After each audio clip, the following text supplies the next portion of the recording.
NFO के बारे में मेरा बहुत स्ट्रांगली मानना है। ये हमारा जो एपिसोड है, कुछ 90 एपिसोड हम कर चुके हैं।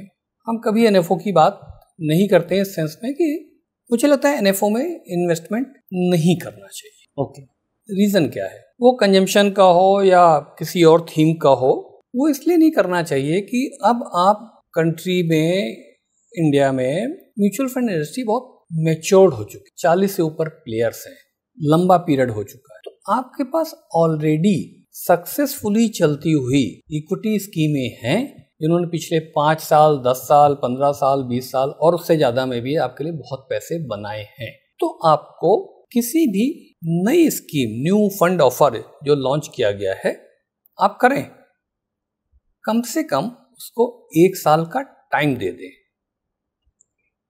मान लिया नई एएमसी लॉन्च हुई, अभी मैं कंजम्पशन की बात नहीं कर रहा हूँ, किसी थीम की बात नहीं कर रहा हूँ। आज एक नई एएमसी लॉन्च हुई, अभी पिछले हफ्ते ही लॉन्च हुई है। अब वो आएगी तो अपना लार्ज कैप फंड भी लाएगी, large and mid cap fund भी लाएगी, फ्लेक्सी भी लाएगी। धीरे धीरे जैसे उनके अपने बिजनेस प्लान होंगे, वो बहुत अच्छे भी हो सकते हैं, उनके फंड मैनेजर साहब भी बहुत अच्छे हो सकते हैं। 1 साल चल जाने दें, क्योंकि आपके पास कमी तो है नहीं।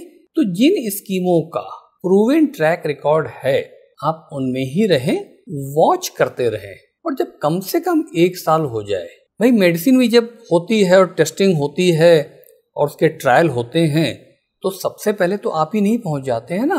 तो इसलिए कोई भी नया प्रोडक्ट हो, कोई भी नई स्कीम हो, उसमें ट्रायल के पार्टनर आप मत बनिए।